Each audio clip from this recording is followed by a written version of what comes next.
Alhamdulillah,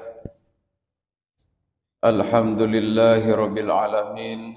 Nahmaduhu wa nasta'inuhu wa nastaghfiruh wa natubu ilaihi wa na'udzu billahi min syururi anfusina wa sayyiati a'malina. May yahdihillahu fala mudhillalah wa may yudlilhu fala hadiyalah. أشهد أن لا إله إلا الله وحده لا شريك له وأشهد أن محمدا عبده ورسوله لا نبي بعده. اللهم صل وسلم على حبيبنا وشفيعنا ودحرنا ومولانا محمد وعلى آله وأصحابه أجمعين وعن التابعين وتابعيهم بإحسان إلى يوم الدين. أما بعد، فيا عباد الله، أوصيكم ونفسي بتقوى الله فقد فاز المتقون. قال الله تعالى: أعوذ بالله من الشيطان الرجيم. قل إن كنتم تحبون الله فاتبعوني يحببكم الله ويغفر لكم ذنوبكم والله غفور رحيم. Hadirin jamaah Jumat yang berbahagia, mari kita sama-sama untuk selalu berupaya meningkatkan iman dan amal salih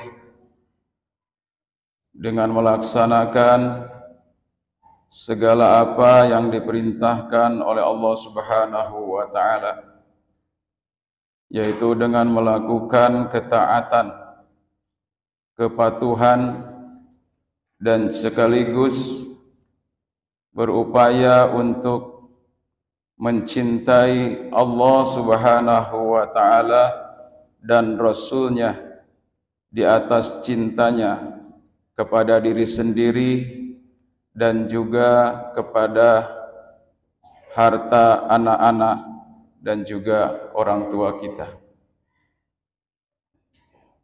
Dan juga mari kita berupaya untuk selalu menghindarkan dari semua yang dilarang oleh Allah Subhanahu wa taala. Walaupun itu terasanya mudah, enak, lezat, tapi karena itu adalah merupakan larangan dari Allah Subhanahu wa taala, maka tentunya semuanya itu akan mendapatkan satu kutukan ataupun merupakan kebencian yang Allah Subhanahu wa taala. Jamaah rahimakumullah,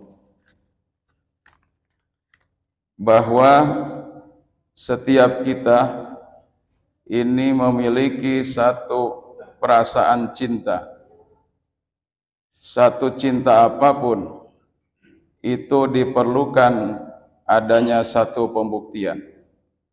Bukan hanya sekedar satu ungkapan ataupun kata-kata.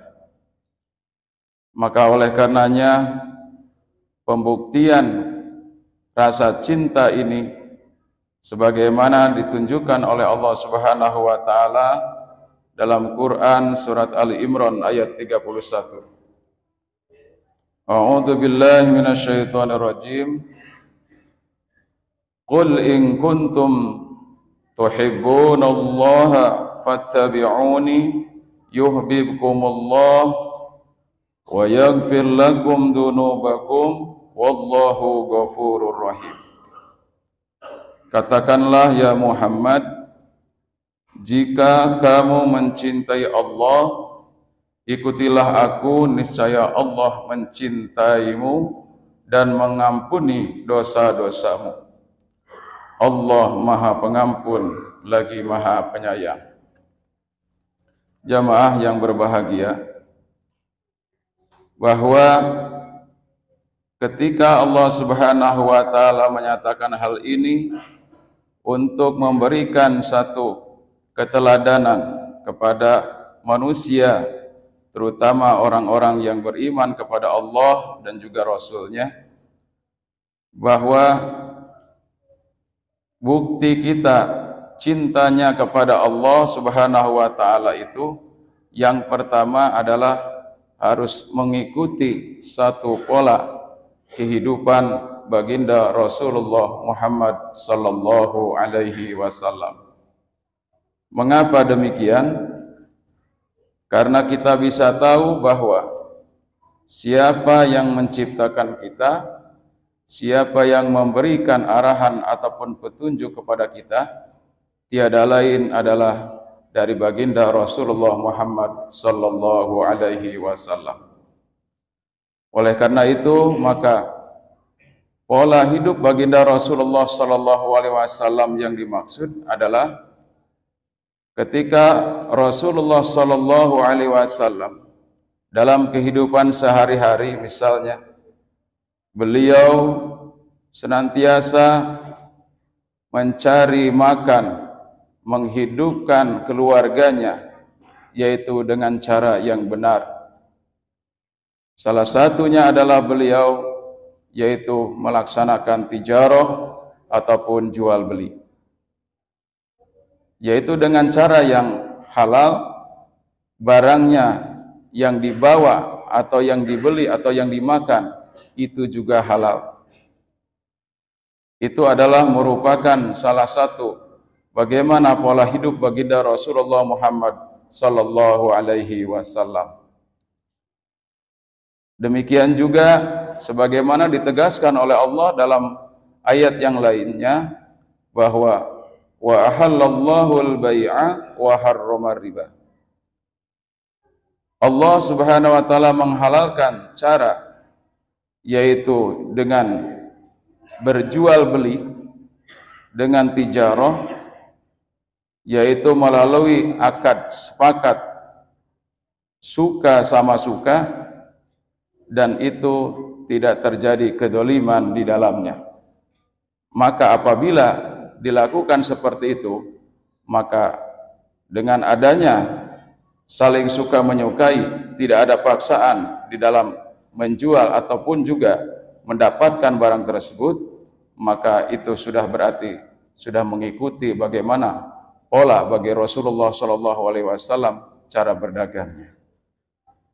Tetapi manakala kita melakukan ikhtiar atau kasab dalam kehidupan sehari-hari ini di luar cara yang itu, yaitu seperti kita meminjamkan atau tukar menukar barang yang di situ barangkali tidak sepadan, atau ketika kita mensyaratkan pada seseorang ketika kita menolong atau meminjamkan uang tersebut dengan syarat bahwa ketika kita meminjam dengan jumlah 10 juta misalnya, kemudian kita baru boleh kita mau meminjamnya dengan syarat dilebihkan yaitu 10.500.000 rupiah, maka dalam hal ini berarti transaksi ataupun tijarahnya seperti itu maka tidak dihalalkan, dan itu adalah menyalahi daripada pola kehidupan baginda Rasulullah Muhammad sallallahu alaihi wasallam. Demikian juga dalam hal-hal yang lainnya, dalam kehidupan kita bermasyarakat, dalam kehidupan kita berorganisasi, maka Rasulullah sallallahu alaihi wasallam selalu mengedepankan yaitu adanya musyawarah untuk mufakat. Wa idza azamta fatawakkal 'ala Allah. Maka ketika kita sudah bermufakat dari suatu musyawarah, maka tidak ada kata lain yaitu untuk bersatu dan mufakat di dalamnya. Apapun hasil keputusan di dalam musyawarah itu, tidak ada yang dijalankan kecuali merupakan kesepakatan bersama. Itulah baginda Rasulullah Muhammad sallallahu alaihi wasallam. Lalu dalam hal yang lain, di dalam misalnya menentukan yaitu strategi peperangan, maka baginda Rasulullah Shallallahu Alaihi Wasallam selalu memberikan peluang dan kesempatan kepada para sahabatnya yang tentunya Rasulullah Shallallahu Alaihi Wasallam sudah bisa melihat, dan beliau amat sangat begitu cerdas supaya bisa betul-betul memberikan kesempatan kepada para sahabatnya yang memiliki kemampuan yang berbeda. Di antaranya adalah seperti yaitu yang bisa memberikan satu kontribusi ketika Rasulullah Shallallahu Alaihi Wasallam bagaimana cara menghadapi kaum kufar Quraisy yang begitu banyak, dan juga mereka sudah bersatu padu dengan tentara-tentara yaitu orang-orang munafik di Madinah pada waktu itu.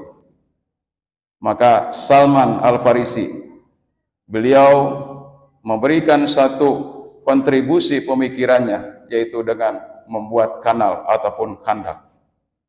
Inilah adalah merupakan bagaimana cara baginda Rasulullah Sallallahu Alaihi Wasallam sebagai seorang pemimpin, sebagai seorang yang teladan, juga memberikan kesempatan kepada para sahabat-sahabatnya tentunya yang memiliki kemampuan, kemahiran dalam bidang-bidang tertentu. Ini adalah merupakan salah satu ajaran ataupun teladan yang dicontohkan oleh baginda Rasulullah Sallallahu Alaihi Wasallam yang merupakan pola atau sistem kehidupan beliau. Oleh karena itu perlu juga kita membedakan untuk memperjelas mana kebiasaan Rasulullah Sallallahu Alaihi Wasallam dan mana yang dimaksud dengan pola hidup baginda Rasulullah Muhammad Sallallahu Alaihi Wasallam.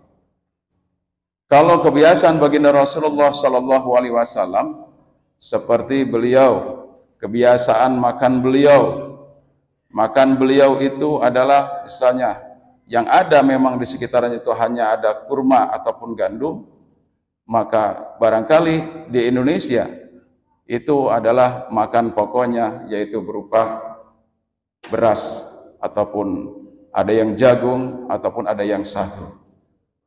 Nah, ini adalah bukan berarti kita harus mengikuti bagaimana pola kebiasaan baginda Rasulullah Muhammad Sallallahu Alaihi Wasallam. Kalau dalam hal itu tidak untuk diwajibkan untuk mengikuti bagaimana pola kehidupan baginda Rasulullah Sallallahu Alaihi Wasallam. Tapi dalam hal-hal pokok yaitu yang dimaksudkan ke dalam syariat kehidupan kaum muslimin yang ada itu dalam Al-Quran ataupun hadis, dan itu semua sudah dicontohkan dalam keseharian kehidupan baginda Rasulullah Muhammad Sallallahu Alaihi Wasallam. Maka inilah salah satunya bahwa Rasulullah Sallallahu Alaihi Wasallam menegaskan kembali dalam satu hadisnya bahwa barang siapa yang mencari suatu kehidupan maka kelak akan ditanya tentang dua hal. Yang pertama, dari mana dia mendapatkan satu barang tersebut dan kemana barang tersebut dipergunakan atau dimanfaatkan. Nah, ini adalah merupakan satu pertanyaan bagi satu hal yang dicontohkan oleh baginda Rasulullah Sallallahu Alaihi Wasallam. Dan Rasulullah Sallallahu Alaihi Wasallam tadi mencontohkan bahwa tidak pernah baginda Rasulullah Sallallahu Alaihi Wasallam dalam satu perdagangannya sedikit pun yaitu melukai hati atau mencurangi daripada jual belinya tadi. Jamaah rahimakumullah. Oleh karena itu, ketaatan kepada Rasul ini berarti adalah merupakan ketaatan kepada Allah Subhanahu wa taala juga. Sebagaimana disampaikan oleh Allah Subhanahu wa taala dalam Quran surat An-Nisa ayat 80, A'udzu billahi minasyaitonir rajim. May yuti'ir rasula faqad ata'allah wa man tawalla fama arsalnaka 'alaihim hafidha.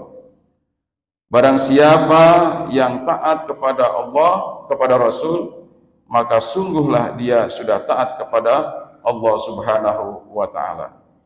Dan barang siapa yang senantiasa ingkar kepada apa yang sudah ditugaskan oleh Allah kepada para rasulnya, maka bagi mereka tidak ada satu perlindungan. Jamaah rahimakumullah, ini adalah merupakan pernyataan dari Allah Subhanahu wa taala. Maka ketaatan yang harus senantiasa kita lakukan dalam kehidupan ini adalah yang pertama, taat kepada Allah melebihi taat kepada Rasulnya. Kemudian taat kepada Rasulnya ini adalah juga akan melebihi ketaatan kita kepada para pemimpin kita. Maka ketaatan itu ada tingkatan, atiullaha wa atiur rasul wa ulil amri minkum. Yang pertama, kita harus menjadikan ketaatan kepada Allah, ketundukan kepada petunjuk dan juga syariatnya. Kemudian yang kedua adalah keteladanan kepada baginda Rasulullah Muhammad sallallahu alaihi wasallam, dan yang ketiga adalah bagaimana kita bisa taat dan juga bekerja sama dengan para pemimpin kita. Tentunya para pemimpin yang membawa dan menunjukkan kepada keberkahan dan kesejahteraan. Jamaah rahimakumullah. Oleh karena itu, hal ini ditegaskan oleh Allah Subhanahu wa taala dalam firman-Nya, ya ayyuhalladzina amanu atiullaha wa atiur rasul wa la tubtilu a'malakum. Wahai orang-orang yang beriman, hendaklah kalian taat kepada Allah dan juga kepada Rasul-Nya, dan janganlah kalian rusakkan amal-amal yang telah kalian perbuat. Jamaah rahimakumullah. Maka hal ini sebagai suatu kehati-hatian kita dalam melaksanakan satu ibadah kita kepada Allah Subhanahu wa taala. Maka insyaallah ketaatan ini itu adalah, mari kita sama-sama untuk selalu mengikuti petunjuk dari Allah Subhanahu wa taala, dan juga bagaimana kita selalu berittiba dan mengikuti cara-cara baginda Rasulullah Muhammad sallallahu alaihi wasallam di dalam melaksanakan syariat kehidupan manusia di muka bumi ini.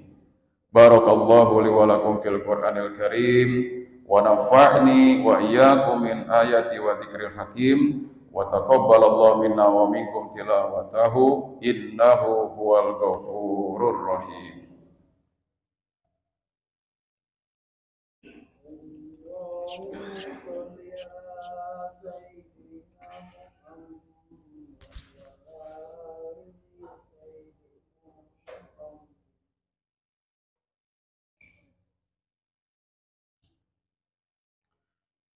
Innal hamdalillah nahmaduhu wa nasta'inuhu wa nastaghfiruh wa na'udzu billahi min syururi anfusina wa sayyiati a'malina. May yahdihillahu fala mudhillalah wa may yudlil fala hadiyalah. Asyhadu an la ilaha illallah wahdahu la syarikalah wa asyhadu anna Muhammadan abduhu wa rasuluh la nabiyya ba'dah. Allahumma salli wa sallim wa barik ala sayyidina Muhammadin wa ala alihi wa ashabihi ajmain, amma ba'd. Fa ya ibadallah, usikum wa nafsi bitaqwallah wa ta'atihi la'allakum turhamun. Atau kama qala ta'ala, a'udzu billahi minasyaitonir rajim. Bismillahirrahmanirrahim. Ya ayyuhan nasu ubudu rabbakumul ladzi khalaqakum walladzina min qablikum la'allakum tattaqun. Jamaah rahimakumullah, sebelum kita mengangkat tangan berdoa kepada Allah Subhanahu wa taala, maka mari kita jadikan momentum kita dalam setiap khutbah Jumat ini yang pertama adalah untuk mengingatkan kepada diri khatib dan juga kepada seluruh jamaah sekalian untuk senantiasa kita berupaya meningkatkan kualitas iman dan takwa kita kepada Allah Subhanahu wa taala dengan cara tadi. Yang pertama adalah mari kita mengikuti pola hidup baginda Rasulullah Muhammad sallallahu alaihi wasallam, yaitu dalam hal ini hubungannya dengan masalah yang dimasyru'kan atau yang disyariatkan oleh Allah Subhanahu wa taala. Tidak yang khusus dalam hal kaitannya dengan kehidupan keduniaannya. Mudah-mudahan insyaallah juga kita dalam kesempatan ini diingatkan oleh Allah Subhanahu wa taala untuk kembali, untuk peduli kepada saudara kita yang berada di Timur Tengah sana, yaitu di Palestina. Mudah-mudahan saudara-saudara kita yang mendapatkan syahid di jalan Allah Subhanahu wa taala dan juga anak dan keturunannya yang masih hidup juga diberikan kesabaran, dan insyaallah kita tergolong orang-orang yang bersaudara dengan mereka, paling tidak dalam hal ini mendoakan. Mudah-mudahan Allah akan memberikan perlindungan kepada masyarakat dan bangsa. A'udzu billahi minasyaitonir rajim. Bismillahirrahmanirrahim. Innallaha wa malaikatahu yusholluna 'alan nabiy ya ayyuhalladzina amanu shallu 'alaihi wa sallimu taslima. Allahumma ighfir lil mu'minin wal mu'minat wal muslimin wal muslimat al ahya'i minhum wal amwat bi rahmatika ya arhamar rahimin. Allahumma ansur mujahidin fi Palestin. Allahumma ansur mujahidin fi Palestin. Allahumma ansur ikhwanana al muslimin fi Palestin. Allahumma ansur mujahidin fi kulli makan wa fi kulli zaman. Rabbana la tuzigh qulubana ba'da idh hadaitana wa hab lana min ladunka rahmah innaka antal wahhab. Rabbana hab lana min azwajina wa dhurriyyatina qurrata a'yun waj'alna lil muttaqina imama. Rabbana taqabbal minna innaka antas samiul alim wa tub alaina ya Allah innaka antat tawwabur rahim. Rabbana atina fid dunya hasanah wa fil akhirati hasanah wa qina adzabannar. Ibadallah, innallaha ya'muru bil adli wal ihsan wa ita'i dzil qurba wa yanha 'anil fahsya wal munkar wal baghi ya'idukum la'allakum tadhakkarun. Fadhkurullaha adhkurkum washkuruhu ala ni'ami yazidkum wa la dzikrullahi akbar. Aqimus shalah.